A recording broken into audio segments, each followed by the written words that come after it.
हम लोग ऑर्गेनिक का रिवीजन करते हैं। इससे पहले सर ने आपको इनऑर्गेनिक केमिस्ट्री के टॉपिक्स रिवाइज कराए थे, है ना।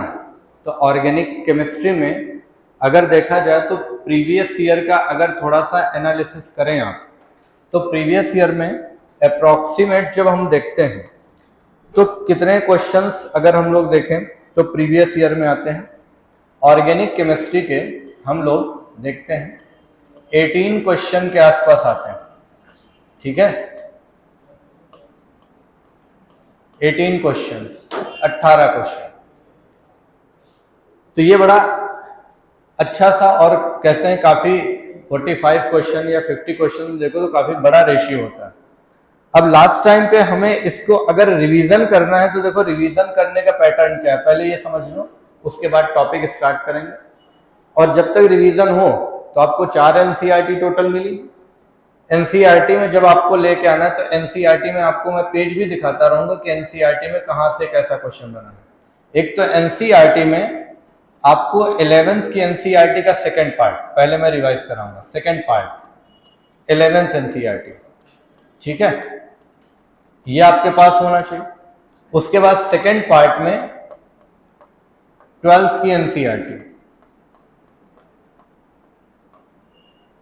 एनसीईआरटी से ही पूरा रिवीजन करेंगे, क्योंकि देखो पेपर ना तो यार हमारे नोट से बनेगा, ना किसी भी ब्रांड के नोट से। पेपर किससे बनेगा आपका? एनसीईआरटी से, ठीक है। तो हमें एनसीईआरटी से ही पूरा रिवीजन करना है। अब आते हैं ऑर्गेनिक केमिस्ट्री को अगर रिवाइज करना है तो रिवाइज करने का पैटर्न क्या होना चाहिए। 3 पार्ट में इसको हम रिवाइज करते हैं। सबसे पहला, आपको सभी रिएजेंट्स मालूम होने चाहिए, ठीक है। एक इंफॉर्मेशन होनी चाहिए रिएजेंट्स की। रिएजेंट्स के अलावा दूसरी इंफॉर्मेशन होनी चाहिए कन्वर्जन्स की, ठीक है, कि किस तरीके से कन्वर्जन्स होते हैं। और तीसरी जो सबसे मेजर इंफॉर्मेशन होती है वो है नेम रिएक्शन की, ठीक है। किसकी बोलो भैया? Name reaction.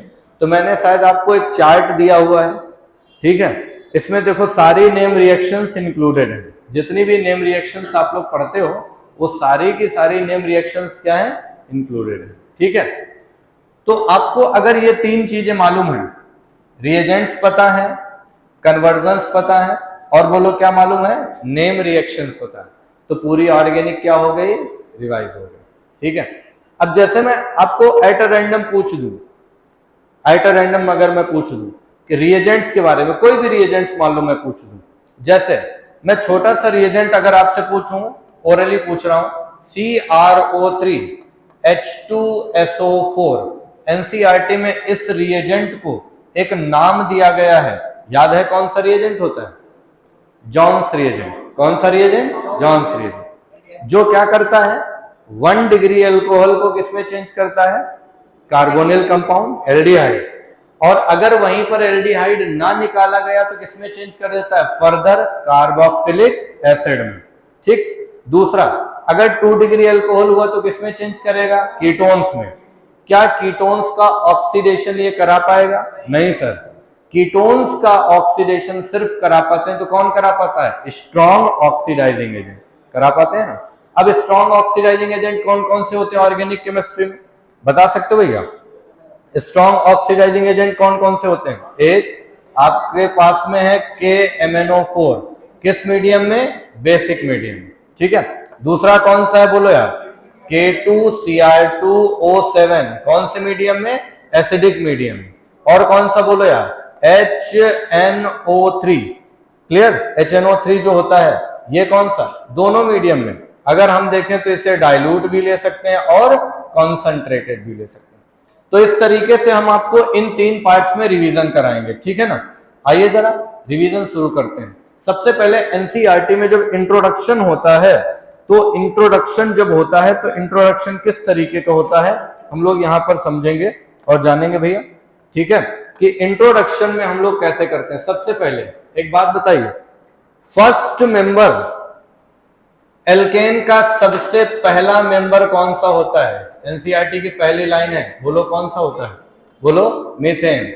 मीथेन गैस को हम लोग बोलते हैं, इसी को क्या बोलते हैं? मार्स गैस, मार्स गैस क्यों बोला जाता है? मार्सी स्मेल की वजह से, ठीक है, मार्सी स्मेल की वजह से इसका नाम क्या दिया जाता है? Marsh gas. ठीक, अब मैं वहीं पर कहूं एल्कीन, फर्स्ट एल्कीन कौन सा है? फर्स्ट एल्कीन, है ना। अब यहां पर देखो एनसीईआरटी में लिखा हुआ है क्लियर कट, सबसे पहला अगर आप एल्कीन देखते हो तो ये लिखा जाता CH2। नाम बताओ इसका क्या है? इसका नाम होता है मीथेन। क्या नाम होता है? मीथेन। ठीक, दूसरा यहीं पर हम लोग देखते हैं CH2 डबल बॉन्ड CH2। अगर तुमसे पूछा जाए इसका नाम क्या? सबको पता है क्या नाम होता है? इथीन। क्लियर है। अब यहीं पर फर्क आ गया, देखो समझते जाना। CH2 है, इसका नाम हुआ मीथेन। तुमसे क्वेश्चन पूछा जाए एल्कीन सीरीज का फर्स्ट मेंबर कौन सा है? जवाब होगा कौन सा? मीथेन। लेकिन यहां पर लैंग्वेज देखना रहेगा, ये मेंबर स्टेबल है कि अनस्टेबल है? बोलो कैसा है? अनस्टेबल है। और ये कौन सा है? बोलो स्टेबल है। बच्चे समझ में आया कि नहीं आया? तो तुमसे पूछा जाए एल्कीन सीरीज का फर्स्ट अनस्टेबल मेंबर कौन सा है? मीथेन। और एल्कीन सीरीज का फर्स्ट स्टेबल मेंबर कौन सा है? समझ आ गई ना बात? आइए जरा वहीं पर आप बताइए जल्दी से, एल्काइन सीरीज की अगर हम बात करें, किसकी बात करें बेटा? एल्काइन सीरीज की। अब बताओ एल्काइन सीरीज का पहला मेंबर कौन सा हो जाएगा? CH triple bond CH। Clear? नाम बताओ जल्दी से, बोलो इसका। एसिटिलीन। क्लियर है ना? क्या नाम हो जाएगा? एसिटिलीन। ठीक, अब एसिटिलीन है, एसिटिलीन जो है तुम्हारा, ये एक बहुत ही इंपॉर्टेंट इसका यूज होता है गैस वेल्डिंग में। किसमें यूज किया जाता है? गैस वेल्डिंग में। तो इसका जो यूज होता है ना, ये यूज होता है किसमें? गैस वेल्डिंग में। बेटे ध्यान रखिएगा, किसमें यूज हो जाएगा? ये गैस वेल्डिंग में यूज हो जाएगा। ठीक है, बहुत अच्छे से इसको ध्यान रखिएगा, समझ के रखिएगा। इतनी आपकी इंफॉर्मेशन, ये जनरल इंफॉर्मेशन आ गई। पहला मेंबर है मीथेन, और जरा इसी से स्टार्ट करते हैं। सबसे पहले मुझे बताओ मीथेन गैस में CH4 है, CH4 है, तो इसका स्ट्रक्चर या इसकी ज्योमेट्री कैसी होती है? टेट्राहेड्रल। क्लियर है ना? टेट्राहेड्रल। एक बात बताओ, टेट्राहेड्रल मीन्स क्या होता है? टेट्राहेड्रल का मतलब जानते हो? इससे पहले पढ़ा, टेट्रा मीन्स होता है 4 और हेड्रल मीन्स होता है ट्रायंगल। कितने? 4 ट्रायंगल। जब 4 ट्रायंगल को मिला करके बनाते हो तो जो ज्योमेट्री, जो स्ट्रक्चर बन के आता है उसे हम लोग क्या बोलते हैं? टेट्राहेड्रल। 4 ट्रायंगल। हेड्रल मीन्स क्या होता है? ट्रायंगल। ठीक है, क्योंकि जब 4 ट्रायंगल मिलते हैं, आप इसको बना के भी देख सकते हो अगर आप बनाना चाहें तो। कैसे बनेगा ध्यान दीजिएगा। ये आपने ले लिया कार्बन सर, यहां पर अगर देखा तो ये H लगाया, इस साइड ये H लगाया, ठीक है ना, इधर ये H लगा दिया और इस साइड ये ऐसे H लगा दिया। अब देखना इसको मैं मिला रहा हूं, आपको समझ में आ जाएगा किस तरीके से 4 ट्रायंगल होते हैं। सबसे पहले मैंने इसको यहां से ऐसे मिला दिया, इसको ऐसे मिलाया, ये इस तरीके से, ये इस तरीके से, ठीक है, ये यहां पर ऐसे मिल गया और ये इस तरीके से मिल गया। अब देखना एक ये ट्रायंगल हुआ भाई, ठीक है, एक ये ट्रायंगल हुआ, एक पीछे की तरफ और एक नीचे की तरफ। कितने ट्रायंगल हो गए? 4। तो 4 ट्रायंगल से मिलकर जो ज्योमेट्री बनी वो क्या कहलाई? टेट्राहेड्रल। अच्छा, बॉन्ड एंगल यहां पर कितना होगा? 109 डिग्री 28 मिनट। लेकिन एनसीईआरटी में कहीं कहीं पर लिखा है पता कितना? 109 डिग्री और 5 मिनट। ठीक है, क्लियर। अब मेरा क्वेश्चन यहीं पर है जो कि आया भी हुआ है और इंपॉर्टेंट भी है। मेथेन में हाइब्रिडाइजेशन कितना होता है? बोलो बेटा sp3। sp3 के बाद ज्योमेट्री इसकी कैसी है? टेट्राहेड्रल। टेट्राहेड्रल का मतलब कितने ट्रायंगल को जोड़ा गया है? 4 ट्रायंगल। बॉन्ड एंगल कितना है? 109 degree 28 minute. My question is कि मेथेन में 109 डिग्री 28 मिनट के कितने एंगल्स होते हैं? कितने एंगल्स होते हैं? 4, 3, 2, कितने? 6 होते हैं, 3 ऊपर और 3 नीचे। तो अगर कभी यहां पर पूछा जाए 109 डिग्री 28 मिनट के कितने एंगल हो गए तो क्या बोलोगे? 6 हो गए। बात समझ में आ गई ना? क्लियर। तो यहां पर ये बेसिक इंफॉर्मेशन हो गई। अच्छा, अगर यहीं पर कुछ बेसिक इंफॉर्मेशन चलो और रिवाइज करते, ये सारी पहली पेज की ही इंफॉर्मेशन दे रहा हूं। एनसीईआरटी में जब ऑर्गेनिक शुरू हुई तो उस पहले दूसरे पेज की इंफॉर्मेशन मैं तुमसे बोल रहा हूं बार बार। ठीक है, आ जाओ। कैसे? अब हम लोग यहीं पर बात करते हैं, अगला पॉइंट देखिएगा। ठीक है,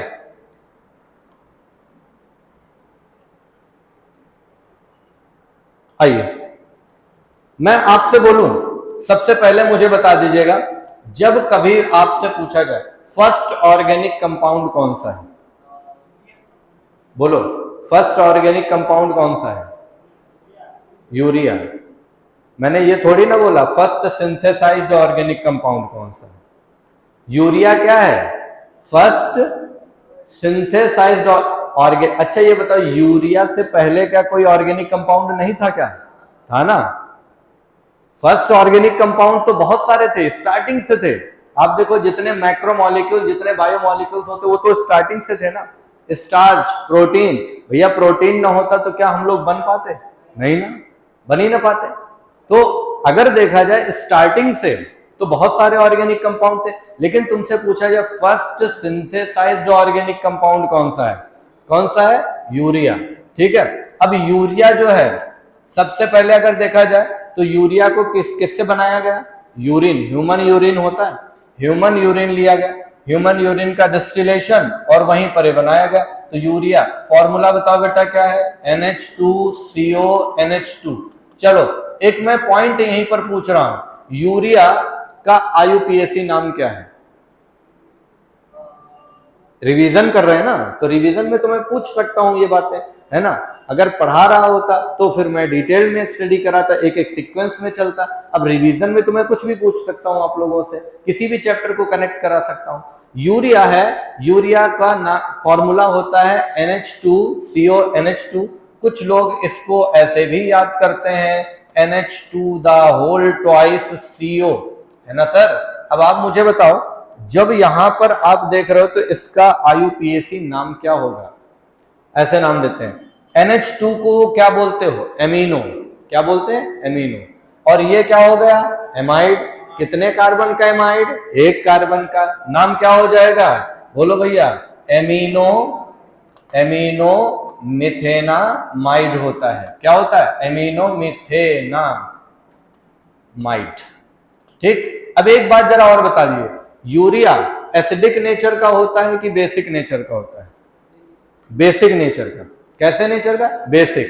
फिर मेरा एक क्वेश्चन और है, स्ट्रॉन्ग बेस होता है कि वीक बेस होता है? Weak base. भैया ऑर्गेनिक में कुछ भी स्ट्रॉन्ग नहीं होता, ऑर्गेनिक में सारे वीक। अच्छा, वाटर सॉल्युबल होता है कि वाटर इनसॉल्युबल होता है? सॉल्युबल। इसीलिए यूरिया को हम लोग एक बात और बोल सकते हैं, क्या बोल सकते हैं? हम लोग बोल सकते हैं यहीं पर, अगर बोलना चाहें तो क्या बोलना चाहेंगे बेटा? ये कहलाएगा क्या? एल्कली, या हम इसको बोलेंगे वीक एल्कली। क्या बोलेंगे? Weak alkali. समझ में आया ना? तो वीक एल्कलाई से तुमको पता चल गया वीक बेस है। एल्कली मतलब क्या होता है? ऐसा बेस जो वाटर सॉल्युबल होता है। ऐसा बेस जो क्या होता है? Water soluble. तो ये समझ में आ गया ना? ठीक, यूरिया। अब देखो बना किससे था? सबसे पहले हमने अमोनियम सॉल्ट लिया। अमोनियम सॉल्ट की रिएक्शन किससे करवाई थी? पोटेशियम साइनेट से। पोटेशियम साइनेट से जब कराई तो ये क्या बन गया था? बोलो बेटा। अमोनियम साइनेट बना था। अमोनियम साइनेट जब बना तो अमोनियम साइनेट का हमने रीअरेंजमेंट कराया हीट करके। बोलो क्या बन गया था? यहां पर यूरिया बन गया था। बात समझ में आई ना? फर्स्ट ऑर्गेनिक कंपाउंड नहीं, फर्स्ट सिंथेसाइज्ड ऑर्गेनिक कंपाउंड बोलना है, जो लैब में पहली बार बनाया था। अच्छा, ये जो है इनऑर्गेनिक है या ऑर्गेनिक है? ये कैसे है? इनऑर्गेनिक। अच्छा, ऑर्गेनिक कंपाउंड अगर पूछा जाए तो ऑर्गेनिक कंपाउंड क्या होता है? कार्बन और हाइड्रोजन से। गलत है। ऑर्गेनिक कंपाउंड कभी भी बोला जाता है, अच्छा कार्बन और हाइड्रोजन से बनने वाले सारे कंपाउंड क्या ऑर्गेनिक होते हैं? अगर आप ऐसा बोलोगे मैं तुरंत एग्जांपल दूंगा HCN का, कैसे हो गए? नहीं है, है ना, इनऑर्गेनिक होता। इसमें भी हाइड्रोजन है, कार्बन है। अगर बोलोगे तो मैं एक एग्जांपल और दे दूंगा, NaHCO3, इसमें भी कार्बन है, हाइड्रोजन है, लेकिन ये तो ऑर्गेनिक नहीं है। कैसा है? इनऑर्गेनिक है। तो ये तो डेफिनेशन गलत हो गई, है ना। जनरली नहीं, ऐसा नहीं। अब देखो एक डेफिनेशन हमेशा याद रखना, ऑर्गेनिक कंपाउंड्स आर हाइड्रोकार्बन और डिराइव्ड फ्रॉम द हाइड्रोकार्बन। जितने भी ऑर्गेनिक कंपाउंड्स हैं वो या तो क्या है? हाइड्रोकार्बन है, या फिर कैसे होते हैं? हाइड्रोकार्बन से डिराइव्ड होते हैं। उन्हें हम क्या बोल सकते हैं, ऑर्गेनिक कंपाउंड। यानी ये जो है ये ऑर्गेनिक कंपाउंड नहीं है। अच्छा, फर्स्ट सिंथेसाइज्ड तुम्हारा यूरिया था, सेकंड कौन सा था, बोलो जल्दी से, acetic acid synthesized by Kolbe. इसके बाद थर्ड कौन सा था, बताइए भैया, CH4, कौन सा, मीथेन। ये तीन कंपाउंड जब बने थे तो बताओ तीन कंपाउंड बनने के बाद कौन सी थियरी को फेल कर दिया गया था, वाइटल फोर्स थियरी। भैया एनसीईआरटी की लैंग्वेज बोल रहा हूं, बाहर से कुछ भी नहीं बोलूंगा, ठीक है। क्यों, क्योंकि पेपर मैंने बोला है एनसीईआरटी से ही बनना है। इन तीन कंपाउंड का सिंथेसिस किसको फेल करता है, बोलो बोलो, वाइटल फोर्स थियरी को। समझ में आ गई बात। तो ये पहला डिटेल था, यहां पर आइए। अच्छा, एक चीज और आपसे मैं जरा यहां पर डिस्कस कर लेता हूं जल्दी से। मुझे एक बात बताओ बच्चे जल्दी से, ऑर्गेनिक कंपाउंड जो है, ऑर्गेनिक कंपाउंड में सबको पता है कार्बन होता है, जैसा कि आपने अभी बोला भी, ठीक है। ऑर्गेनिक कंपाउंड में कार्बन है, और कार्बन के अंदर कौन कौन सी टेंडेंसी है, जल्दी से बता दीजिएगा, कौन सी है, कैटेनेशन। ओके बेटा, कौन सी बताओ, कैटेनेशन। और दूसरी कौन सी, टेट्रावैलेंसी, ठीक है ना, टेट्रावैलेंसी। चलो जल्दी से मुझे बता दो, कैटेनेशन जो होता है ये मेटल की प्रॉपर्टी है कि नॉन मेटल की, नॉन मेटल्स की। अगर आपसे बोला जाए कैटेनेशन में ऑर्डर बताओ, तो सबसे ज्यादा किसमें होता है, नॉन मेटल्स। नॉन मेटल्स के बाद किसमें होता है, बोलो यार, मेटलॉइड्स में। और सबसे कम या ना के बराबर किसमें होती है, मेटल्स में। क्लियर है ना, याद रखना। एटमोस्ट यानी हम कह सकते हैं ऑलमोस्ट मेटल्स में नहीं होती है। बोलो रिवाइज हो गया कि नहीं रिवाइज। एक बात और बता दो, कैटेनेशन नॉन मेटल्स में होती है, नॉन मेटल्स के साथ ही साथ कैटेनेशन उनमें भी होती है जिनकी बॉन्ड एनर्जी कैसी होती है, हाई होती है। कैसी होगी, बोलो बेटा, हाई बॉन्ड एनर्जी, ठीक है ना। पूरी ऑर्गेनिक केमिस्ट्री में सबसे ज्यादा कैटेनेशन किसके अंदर होती है, उसके बाद बोलो सिलिकॉन या सल्फर, सिलिकॉन, फिर किसमें, सल्फर, सल्फर के बाद किसमें, फॉस्फोरस, फॉस्फोरस के बाद किसमें, नाइट्रोजन, उसके बाद में क्या, बोलो बोलो जल्दी से, ऑक्सीजन, और सबसे कम किसमें होती है, tellurium. This is the order of, बोलो क्या, कैटेनेशन। याद हुआ कि नहीं याद हुआ, ऐसे याद कर लो। काका ने सिस्टर से पराठे, नमकीन और टॉफी मंगाई। याद हो गया कि नहीं याद होगा, बोलो यार, ठीक है, याद हुआ ना। फिर से बोल दो एक बार, काका ने सिस्टर से पराठे, नमकीन और टॉफी मंगाई। याद हो गया ना। ये किसका ऑर्डर बताया मैंने, जल्दी से बोलो बेटा, कैटेनेशन का ऑर्डर हो गया, ठीक है ना, कैटेनेशन का ऑर्डर हो गया। बोलो याद हो गया कि नहीं याद हो गया बच्चे, पक्का। तो ये कैटेनेशन का ऑर्डर है, अच्छे से याद कर लेना, ठीक। वैसे अभी तक का ये तीन आराम से पूछ लिया जाता है आपसे, ये बहुत ही इंपॉर्टेंट है। कार्बन, कार्बन के बाद सिलिकॉन, सिलिकॉन के बाद सल्फर, इतना याद रखोगे, भूलोगे तो नहीं ना, ठीक है। आइए जरा, टेट्रावैलेंसी का मतलब क्या होता है, टेट्रावैलेंसी का मतलब क्या होता है, कार्बन की एक्साइटेड स्टेट में कितने अनपेयर्ड इलेक्ट्रॉन का होना, चार अनपेयर्ड इलेक्ट्रॉन का होना ही क्या कहलाएगा, टेट्रावैलेंसी। यानी अगर हम कहें कार्बन के पास पेयरिंग करने के लिए कितने इलेक्ट्रॉन मौजूद हैं, चार। तो जितने इलेक्ट्रॉन पेयरिंग करने के लिए मौजूद होंगे वही उसकी क्या कहलाएगी, बोलो बेटा, टेट्रावैलेंसी। भूलोगे तो नहीं ना, पक्का। तो ये तुम्हारा पहले पेज का पूरा डिस्कशन कंप्लीट हुआ। मैं एक बार ओरली पूछ दूं तुम लोगों से। चलो मैं स्लाइड को पहले ब्लैंक कर देता हूं, ठीक है, और स्लाइड को ब्लैंक कर देता हूं। स्लाइड को ब्लैंक करने के साथ साथ ये जवाब वो बच्चे भी दे सकते हैं जो हम लोगों का ऑनलाइन वीडियो भी देखते हैं, और आप लोगों से ओरली अब मैं पूछ रहा हूं, ठीक। चलो मुझे बता दो सबसे पहले CH4 का स्ट्रक्चर कैसा होता है, टेट्राहेड्रन। बॉन्ड एंगल बोलो 109 डिग्री 28 मिनट। कितने एंगल होंगे, 6 हो जाएंगे ना, पक्का। अच्छा बेटा चलो 6 हो जाएंगे। मीथेन को मार्स गैस भी बोला जाता है, मार्सी स्मेल की वजह से, ठीक है। अच्छा एक बात बता दो, यहीं पर पहला सिंथेसाइज्ड ऑर्गेनिक कंपाउंड कौन सा था, यूरिया। यूरिया बेसिक नेचर का होता है, वीक बेस होता है, वाटर सॉल्युबल होता है। याद हो गया ना? अच्छा, बहुत अच्छी बात है। नेक्स्ट आ जाओ बच्चे, जब हम लोग ये बात करते हैं तो दूसरा कौन सा ऑर्गेनिक कंपाउंड सिंथेसाइज किया गया था? एसिटिक एसिड, कोल्बे साहब के जरिए ये सिंथेसाइज किया गया। तीसरा कौन सा था? मीथेन, बर्थेलॉट ने सिंथेसाइज किया था। ठीक, इतनी बात आपको रिवाइज हो गई, रिकैप कर लिया पूरी तरीके से। चलो, अब इतनी बात रिकैप करने के बाद में एक बड़ी ही इंटरेस्टिंग बात आपसे पूछने जा रहा हूं। यूरिया इनऑर्गेनिक से बना था, किसके रीअरेंजमेंट से यूरिया बना था? अमोनियम साइनेट के। ठीक है ना? यहां तक हो गया। मुझे लगता है मैंने यही इंफॉर्मेशन आपको रिकॉल करवाई है। अब जो इंफॉर्मेशन पहले पेज के बाद दूसरे पेज पर जो हमें रिकॉल करने के लिए बनती है, वो रिकॉल करने के लिए कौन कौन से बनती है, जो मैंने यहां पर बताया। ऑर्गेनिक कंपाउंड में कार्बन होता है ना बेटा? बोलो यार, कार्बन के अंदर कितनी टेंडेंसी? दो टेंडेंसी। पहली बोलो, कैटेनेशन। कैटेनेशन किसके अंदर होती? Non metals. बहुत रेयर कौन होता है? मेटल्स। कैटेनेशन कभी भी मेटल्स के अंदर थोड़ी बहुत किसमें होती है? मेटलॉइड्स में। क्लियर हो गई ना? मेटलॉइड्स समझते होंगे आप लोग, लास्ट मूवमेंट है, पता ही होगा, जिनमें metallic and non metallic character दोनों होते हैं। ठीक है? टेट्रावेलेंसी का मतलब कार्बन के पास पेयरिंग करने के लिए कितने इलेक्ट्रॉन्स हैं? 4 इलेक्ट्रॉन्स हैं। ठीक है? तो पेयरिंग करने के लिए जितने इलेक्ट्रॉन्स होंगे, मींस एक्साइटेड स्टेट में जितने अनपेयर्ड इलेक्ट्रॉन्स होंगे, यही क्या कहलाएगा? टेट्रावेलेंसी। 4 अनपेयर्ड इलेक्ट्रॉन है तो हो गई टेट्रावेलेंसी। ठीक है?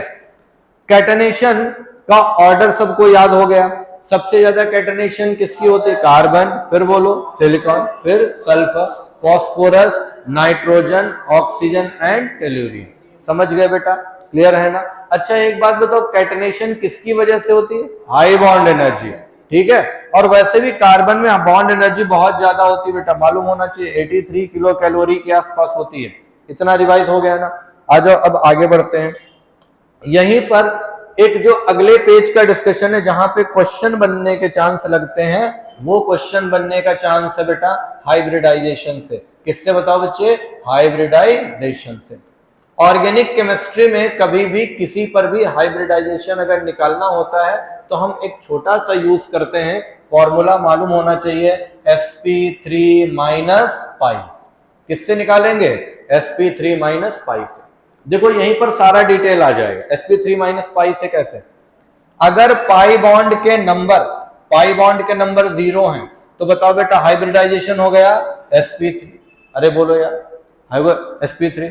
अगर पाई बॉन्ड के नंबर हमारे पास में कितने हैं? 1 है, बोलो क्या हो गया? sp2। अगर पाई बॉन्ड के नंबर कितने हो गए? बोलो बेटा 2 है, हाइब्रिडाइजेशन sp। अब जरा यहीं पर हम लोग बात कर लें, कुछ कर लें। बताओ बेटा, sp3 जब होगा तो यहां पर sp3 का मतलब कैसी ज्योमेट्री हो जाएगी? टेट्राहेड्रल। ये रेगुलर ज्योमेट्री होगी, याद रखना, विदाउट लोन पेयर जो होती है उसको हम लोग बोलते हैं रेगुलर ज्योमेट्री। क्लियर है ना? कैसी हो गई? टेट्राहेड। अच्छा, टेट्राहेड्रल का मतलब पता है ना? अभी बताया था, tetra means 4, hadron means triangle. समझ गए ना? 4 ट्रायंगल को मिलाकर के जो ज्योमेट्री बनी क्या कहलाई? टेट्राहेड्रल। बॉन्ड एंगल जल्दी से बता दो फटाफट, कितना? 109 डिग्री 28 मिनट। मैंने बताया कहीं कहीं पर क्या लिखा होता है? 109 degree 5 minute. Very good. sp2 होता है तो कैसा शेप होता है? बोलो बोलो, ट्राइगोनल प्लेनर। ओके बेटा, ट्राइगोनल प्लेनर होता है। ठीक है ना? या ट्रायंगुलर प्लेनर भी बोला जाता है। अब प्लेनर है तो यहां पर बॉन्ड एंगल बोलो 120 डिग्री। एक बात बताओ, यहां पर कितना हो जाएगा? यस, लीनियर हो जाता है ना? और लीनियर हो जाएगा तो बताओ बेटा कितना? 180 डिग्री के आसपास होता है। बोलो रिवाइज हो गया कि नहीं रिवाइज? अगर आप घर जाकर के एनसीईआरटी उठा के देखोगे और आपने साल भर एनसीईआरटी नहीं भी पढ़ा होगा तो आपके क्योंकि मैं 30 डेज तुम्हारे मान के चल रहा हूं, ठीक है ना? इस 30 डेज में ऑर्गेनिक केमिस्ट्री पूरी और कुछ फिजिकल के जो टॉपिक्स हैं उनका हम लोग प्रॉपर रिवीजन कर लेंगे। ठीक है? ऑर्गेनिक केमिस्ट्री आपको कभी भी एनसीईआरटी से बाहर पढ़नी ही नहीं। और देखना, आप जब क्वेश्चन करने नीट में बैठोगे तो पूरे के पूरे क्वेश्चन आपको ऑर्गेनिक केमिस्ट्री के एनसीईआरटी से ही मिलेंगे। जब आप पेपर दे के आओगे और हम लोग पेपर का डिस्कशन करेंगे तो भी आपको यहीं पर मिलेगा पेपर का डिस्कशन। यहीं पर एक और बात बता दो जरा फटाफट सारे लोग, ठीक है? जल्दी से बताना। sp3 माइनस पाई के बाद, ध्यान देना सारे बच्चे, ठीक है। कैसे, यहां पर sp3 है, बताओ बच्चे परसेंटेज ऑफ s कैरेक्टर कैसे निकालोगे यहां पर? 1/4 इंटू 100, समझे ना। यहां s कितना है, 1/3 है, तो 1/3 इंटू 100। इधर बताओ बेटा कितना हो जाएगा, 1/2 इंटू 100। बताओ परसेंटेज ऑफ s कैरेक्टर इसमें कितना आ जाएगा, 25%। ओके बेटा, यहां पर कितना हो जाएगा, 33.3% के अप्रोक्सीमेट आ जाएगा। यहां पर बोलो कितना, 50% आ जाएगा। एक बात बताओ, अगर मैं कहूं परसेंटेज ऑफ एस कैरेक्टर इतना है, तो परसेंटेज ऑफ एस कैरेक्टर से आप बताओ मुझे, यहां पर परसेंटेज ऑफ एस कैरेक्टर से क्या शिक्षा मिलती है? परसेंटेज ऑफ एस कैरेक्टर से क्या शिक्षा मिलती है यहां पर? इलेक्ट्रोनेगेटिविटी। वेरी गुड, बताना जरा, अगर मैं तुमसे बोलूं इलेक्ट्रोनेगेटिविटी का ऑर्डर मुझे बता दो। यहां पर इलेक्ट्रोनेगेटिविटी का ऑर्डर अगर मैं ऐसे पूछूं, एस, उसके बाद sp, फिर बोलो sp2, उसके बाद sp3। मैंने s क्यों लिखा, क्योंकि ये 100% हो गया कि नहीं हो गया? अरे बोलो यार, s का मतलब क्या हुआ, 100%। इलेक्ट्रोनेगेटिविटी सबसे ज्यादा हो, फिर बोलोगे इसकी sp की, फिर बोलोगे इसकी sp3। तो ये ऑर्डर किसका हो गया, जल्दी से बताओ बेटा, इलेक्ट्रोनेगेटिविटी की। क्लियर है ना। अच्छा, एक मैं क्वेश्चन यहां पर दूं, आप बताओगे भाई, पक्का रेडी हो ना? जो जरा एक क्वेश्चन ओरली पूछता हूं और उसका जवाब सारे बच्चे देते जाएंगे। इतनी स्पीड रिवीजन की ठीक है ना, या और फास्ट करनी पड़ेगी? और फास्ट कर दिया जाए, पक्का, बाद में स्लो करने को तो नहीं, ठीक है। चलो बता दो, अगर मैं कहूं मिनिमम इलेक्ट्रोनेगेटिविटी, मिनिमम इलेक्ट्रोनेगेटिविटी किसकी होगी? पहला ऑप्शन है P, दूसरा ऑप्शन है sp2 और तीसरा ऑप्शन है sp, और वहीं पर चौथा ऑप्शन मैंने दे दिया s। बताओ क्या हो जाएगा, कौन सा हो जाएगा? यहां पर तो परसेंटेज ऑफ s कैरेक्टर 0 है ही नहीं, आंसर हो जाएगा बस। समझ में आया कि नहीं? क्लियर है ना। अगर मैं पूछूं हाईएस्ट इलेक्ट्रोनेगेटिविटी, कौन सा हो जाएगा? s वाला, 100% s कैरेक्टर हो गया। क्लियर है ना। अच्छा, अब अगर यहीं पर मैं क्वेश्चन ये पूछ दूं, CH3 सिंगल बॉन्ड CH3, फिर आ जाए CH2 डबल बॉन्ड CH2, उसके बाद में आ जाए CH ट्रिपल बॉन्ड CH। अब बताओ बेटा इलेक्ट्रोनेगेटिविटी किसकी ज्यादा? थर्ड वाले की, ठीक है ना। इसीलिए इसके हाइड्रोजन को हम लोग बोलते हैं क्या? एक्टिव हाइड्रोजन, या फिर इसी को बोला जाता है एसिडिक हाइड्रोजन। समझ गया ना भैया, कौन सा हाइड्रोजन? Acidic hydrogen. क्लियर है ना, बोलो यार। चलिए, अब मैं यहां पर इसके कुछ बेसिक क्वेश्चन जो आते हैं, जो पूछे जाते हैं, वो मैं पूछ लेता हूं, फिर आगे बढ़ जाता हूं, ठीक है। मैं कुछ एग्जांपल्स तुम्हारे सामने लिख रहा हूं। पहला मैं लिख रहा हूं बेटा कार्बन सब ऑक्साइड, कार्बन सब ऑक्साइड, ठीक है। कार्बन सब ऑक्साइड के बाद में मैं दूसरा एग्जांपल लिख रहा हूं एलीन का, ठीक, एलीन। मैंने तीसरा एग्जांपल लिखा, यहीं पर तुम्हारे सामने है नाइट्रोजन, ये इस तरीके का है, यहां पर ये है पिरिडीन, ठीक है। तीसरे के बाद में चौथा एग्जांपल मैंने लिख दिया, ये वाला है तुम्हारे सामने, और ये हो गया O। इधर साइड आया, यहां पर लोन पेयर है, लोन पेयर नाम जानते हो इसका, फ्यूरान, ठीक है। इसके बाद में है फिफ्थ वाला, ये तुम्हारे सामने आ गया, और ये है यहां पर NH, इधर साइड आ गया, इधर साइड आ गया, यहां पर इसका नाम है पायरॉल, ठीक है, राइट। अब एक बात यहां पर छठवां एग्जांपल मैं लिख देता हूं, इस तरीके से है, इसका आप लोग नाम बताइएगा। इतने में ही कॉन्सेप्ट आपको रिवाइज भी हो जाएगा वैसे। थायोफीन, ठीक है, क्लियर, इतने में रिवाइज। पहली बात मुझे बताओ, इनमें से कौन कौन सा बेसिक नेचर का होगा? कौन कौन सा बेसिक नेचर का होगा? Which one contains basic nature? कौन सा हो जाएगा? एक हो गया, चलो थर्ड, थर्ड के बाद। अब देखो, जिनको कंफ्यूजन हो रही है वो एक बात मेरी हमेशा सुन लेंगे, ऑर्गेनिक केमिस्ट्री में नाइट्रोजन कंटेनिंग कंपाउंड्स हमेशा किस नेचर के होते हैं? बेसिक नेचर के होते हैं। तो नाइट्रोजन कंटेनिंग यहां पर कौन कौन है? थर्ड वाला पिरिडीन और कौन सा? फिफ्थ वाला। इसके अलावा कोई नाइट्रोजन कंटेनिंग है? बोलो यार, नहीं ना। तो कौन कौन बेसिक हुआ? Third and fifth. समझ गए ना? आ जाओ, मेरा क्वेश्चन ये है, कार्बन सब ऑक्साइड का सबसे पहले तो फॉर्मूला बताओ। फॉर्मूला क्या होता है? C3 और कौन सा? O2, यही होता है ना। बताइएगा, स्ट्रक्चर इसका कुछ इस तरीके का होगा, double bond C, double bond C, double bond O। चलो बेटा, एक बात जरा जल्दी से इंफॉर्म कर दो सारे लोग, यहां पर इस पर हाइब्रिडाइजेशन कितना होगा? sp, इस पर sp, इस पर sp। क्लियर हो गया ना? कैसे निकाल रहे हैं? sp3 माइनस पाई से। ये देखो ना, अभी थोड़ी देर पहले ही तो बताया था, याद है कि नहीं याद है? ये देखो भैया, ये मेरे सामने लिखा हुआ sp3 माइनस पाई। एक पाई बॉन्ड अगर है तो sp2, 0 पाई बॉन्ड है तो sp3, 2 पाई बॉन्ड है तो sp। क्लियर है ना? ये हो गया। तो आ जाओ भाई जल्दी से, यहां पर आ जाओ और इसमें देखना। तो ये sp-sp हाइब्रिडाइजेशन हो गया, यानी कार्बन सब ऑक्साइड कैसा है? लीनियरली अरेंज्ड है। कैसा है बोलो यार? लीनियरली अरेंज्ड है, क्योंकि sp3 है, ठीक, sp है। एलीन जानते हो? एलीन का फॉर्मूला ऐसा समझ लो भैया, ये हो जाएगा carbon H H double bond C double bond और ये हो जाएगा H। ये बेसिक मेंबर है एलीन का। तीनों कार्बन पर हाइब्रिडाइजेशन बताओ। यहां बोलो कितना? sp2, इधर बोलो sp, इधर बोलो sp2। अगर तुमसे मैं पूछ देता बेसिक मेंबर ऑफ एलीन में मिडिल कार्बन पर कितना हाइब्रिडाइजेशन होगा, क्या बोलेंगे? sp। ठीक है, अब मेरा क्वेश्चन है, यहां पर ये जो नाइट्रोजन है इस पर हाइब्रिडाइजेशन कितना होगा? फटाफट बताइए, कितना हाइब्रिडाइजेशन होगा?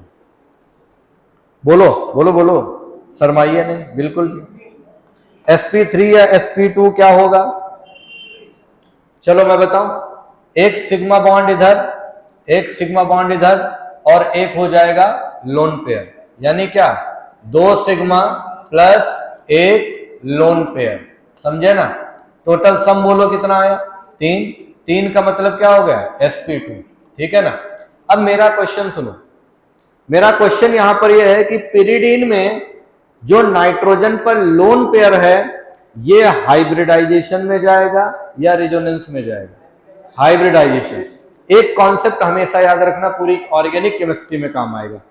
अगर लोन पेयर हाइब्रिडाइजेशन में है तो रेजोनेंस में नहीं जाएगा, और अगर लोन पेयर रेजोनेंस में है तो हाइब्रिडाइजेशन में नहीं जाएगा। ठीक है, एक दूसरे को उल्टा है, अगर रेजोनेंस में है तो हाइब्रिडाइजेशन में नहीं, और अगर हाइब्रिडाइजेशन है तो रेजोनेंस में नहीं। अभी इस पर मैं क्वेश्चन भी करवाऊंगा। अरे बोलो यार, ये रिवाइज हो रहा है पक्का? नेक्स्ट टर्न पर हम एनसीईआरटी ओपन करा के रिवीजन करा देंगे, चलेगा? अरे बोलो यार, है ना?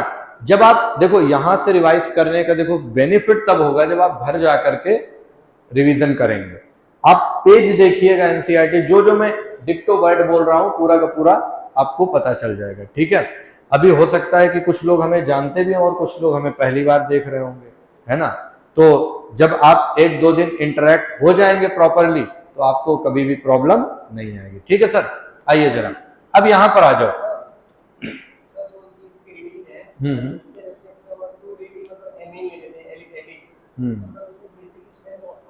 जब हाँ नहीं, जब देखो अब जैसे पिरिडीन और पाइरोल इसमें कंपेयर करोगे तो ज्यादा कौन होगा? पिरिडीन होगा। ये लगता है कि पाइरोल होगा। एक बात बताओ, बेसिक स्ट्रेंथ निकालने का कॉन्सेप्ट समझो। Basic strength directly proportional to कैसा होता है? Electron density. ये सबसे बेसिक कॉन्सेप्ट होता है। इलेक्ट्रॉन डेंसिटी अगर ज्यादा है तो H प्लस एक्सेप्ट करने की टेंडेंसी, यानी H प्लस को अपनी तरफ तेजी से खींचेगा। ठीक, इलेक्ट्रॉन डेंसिटी ज्यादा, H प्लस एक्सेप्टिंग टेंडेंसी ज्यादा, जिसकी H प्लस एक्सेप्टिंग टेंडेंसी ज्यादा उसकी बेसिक स्ट्रेंथ ज्यादा होगी। ठीक, अब सुनो, यहां पर लोन पेयर डीलोकेलाइज हो रहा है, इलेक्ट्रॉन डेंसिटी कम हो गई। यहां पर लोन पेयर लोकेलाइज्ड है, इलेक्ट्रॉन डेंसिटी बढ़ गई, तो बेसिक ज्यादा कौन हुआ? ठीक है, हाँ चलें आगे बढ़ते हैं। अब यहां पर बताओ भैया, इस वाले ऑक्सीजन पर हाइब्रिडाइजेशन कितना होगा? फटाफट बता दो भाई, कितना होगा? अब यहां देखिएगा, बड़ा बढ़िया कॉन्सेप्ट है।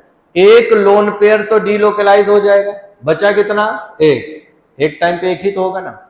एक सिग्मा इधर, एक सिग्मा इधर और एक लोन पेयर, बोलो क्या हो गया? 2 सिग्मा, एक लोन पेयर, सम आ गया 3, और 3 का मतलब समझे ना? क्लियर? सम अगर 3 है तो हाइब्रिडाइजेशन sp2। अब चलो आप लोग बताओ, इस नाइट्रोजन पर कितना होगा? ये डीलोकलाइज कर गया ना? अरे बोलो यार, डीलोकलाइज कर गया। अगर डीलोकलाइज कर गया मतलब लोन पेयर रेजोनेंस में जा रहा है या हाइब्रिडाइजेशन में? रेजोनेंस में। अब क्या हाइब्रिडाइजेशन में जाएगा? नहीं। मतलब यहां हो गया एक सिग्मा, एक सिग्मा, एक सिग्मा, बोलो जल्दी से कितना? sp2। बात समझ में आ गई? क्लियर? राइट? इधर बताओ, यहां पर इस पर कितना हाइब्रिडाइजेशन है? इस पे देखो, ये लोन पेयर एक क्या कर गया? डीलोकलाइज, बचा कितना? एक। डीलोकलाइजेशन का मतलब समझ रहे हो? रेजोनेंस में। ठीक है? अगर रेजोनेंस में लोन पेयर जा रहा है तो हाइब्रिडाइजेशन में नहीं जाएगा, समझे ना? ठीक, तो यहां पर देखो क्या, एक सिग्मा, एक सिग्मा, एक लोन पेयर हो गया ना? बोलो यार, 2 सिग्मा प्लस एक लोन पेयर, सम आ गया 3। बताओ हाइब्रिडाइजेशन sp2। अभी बताओ गलत करोगे क्या कभी भी? नहीं ना? मेरी बात को याद रखना। और एक क्वेश्चन यही हाइब्रिडाइजेशन में बढ़िया आया था नीट में, PYQ में, चलो पूछ लेता हूं, ठीक है? तुम भी क्या याद करोगे कि रिवीजन हो गया हम लोगों का। क्वेश्चन ये था, यहां पर CH triple bond C-, okay साहब? ठीक, क्वेश्चन ये था कि ये जो नेगेटिव चार्ज है ये किस हाइब्रिड ऑर्बिटल में प्रेजेंट होगा? किस हाइब्रिड ऑर्बिटल में प्रेजेंट होगा? Which hybrid orbital contains this negative charge? और ऑप्शंस तुम्हारे थे sp2, दूसरा ऑप्शन था sp, और तीसरा है बेटा sp3, और चौथा ऐसे कोई मान लो dsp2 मान लो। ठीक है ना? आंसर हो जाएगा क्या? sp। ठीक, ऐसा क्यों? मैं अभी इसका डिटेल्ड बताने जा रहा हूं तीनों का। ठीक है? एग्री? आ जाओ जरा, तीनों का डिटेल हम लोग जानेंगे, फिर इसके बाद यहीं पर क्वेश्चन हम सारे कर लेंगे, क्योंकि अब ये बेसिक पार्ट आगे बढ़ गया है। एक मैंने छोटा सा एग्जांपल तुमको दे दिया यहां पर बेटा, CH3 single bond CH3, ethane हुआ। दूसरा यहीं पर है CH2 डबल बॉन्ड CH2। तीसरा कौन सा हो गया बोलो बेटा? CH ट्रिपल बॉन्ड, और ये हो गया CH। एग्री? एक मिनट के लिए जरा देखना, यहां पर क्या होने वाला है जब इसमें देखते हो। एक बात बताओ, ये कार्बन है, ठीक है? ये कार्बन है, थोड़ा सा कलर बदल लिया जाए इसका। ये कार्बन है।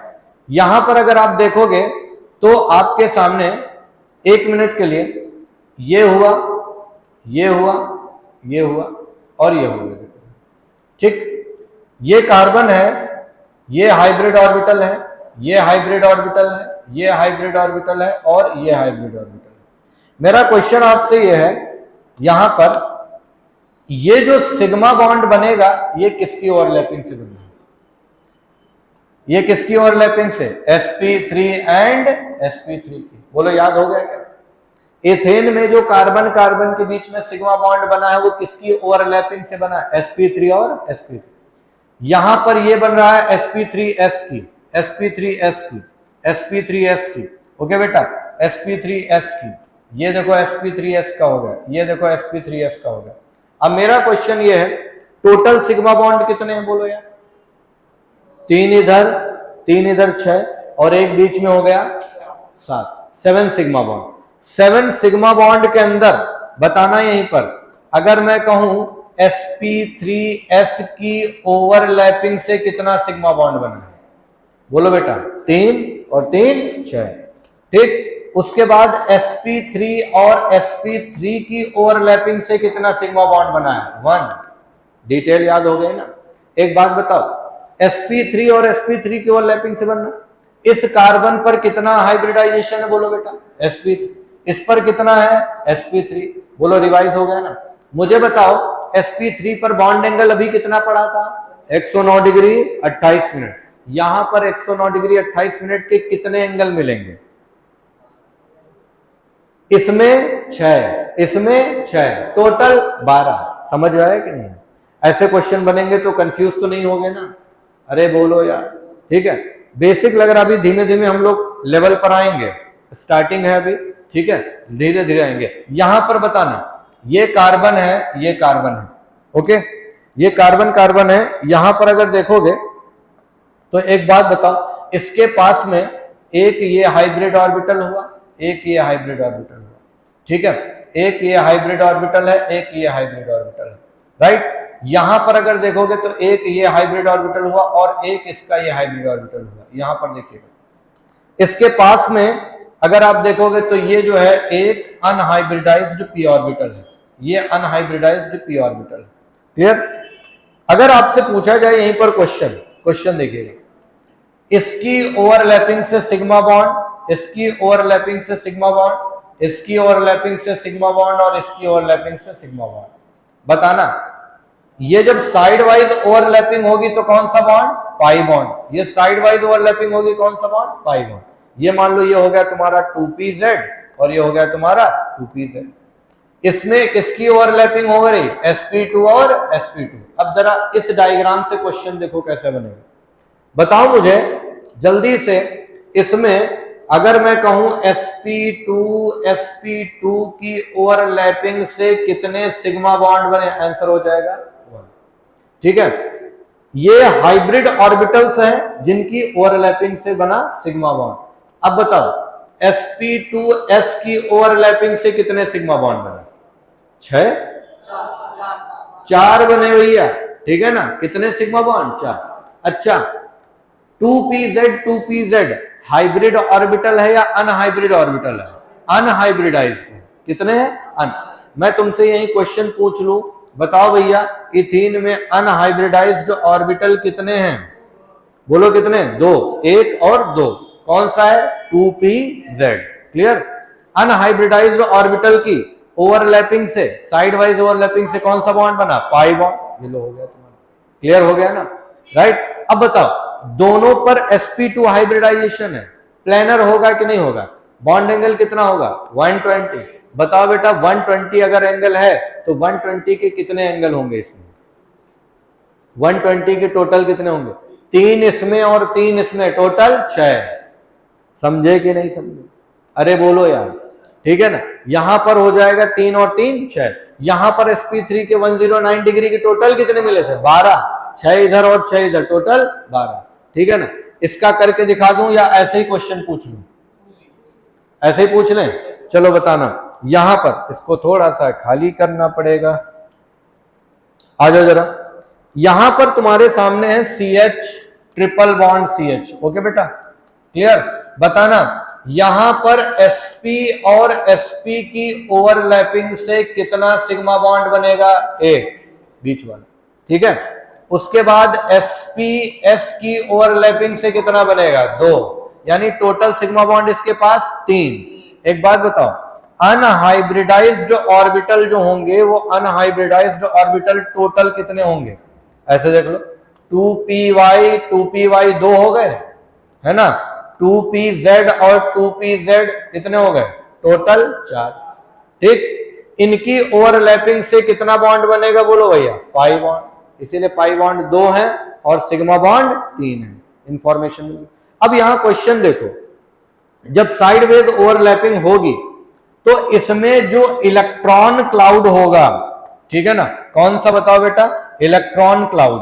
उस इलेक्ट्रॉन क्लाउड का शेप कैसा होगा? मैंने मॉलिक्यूल का शेप नहीं पूछा है, इलेक्ट्रॉन क्लाउड का शेप कैसा होगा?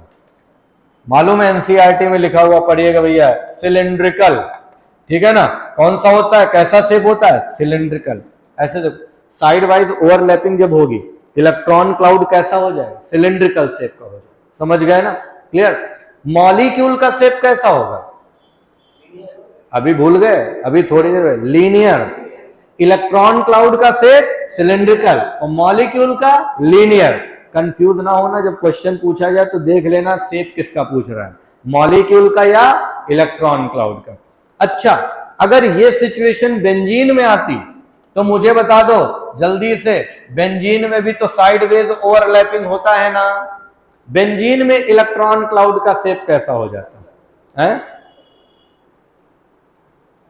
कैसा होता है? बेंजीन में जब इलेक्ट्रॉन क्लाउड होता है उसको बोलते हैं डोनट शेप, ठीक है ना। कौन सा शेप? डोनट शेप होता है, ठीक है ना। कौन सा शेप होता है? Donut shape. ये भी एनसीईआरटी में लिखा हुआ है, समझे ना। अच्छा देखो, तुम्हें लग रहा है कि हम कोई बहुत हाई फाई चीजें पूछ रहे हैं, नहीं, बेसिक सी चीज, नॉर्मल सी चीजें, अभी हाई फाई पे तो आए भी नहीं है, लेकिन ये नॉर्मल सी चीजें जब आपके क्वेश्चन में फ्रेम होती हैं तो एग्जाम प्रेशर से ही आप लोग गलत कर देते हो, समझ गए ना। अब आओ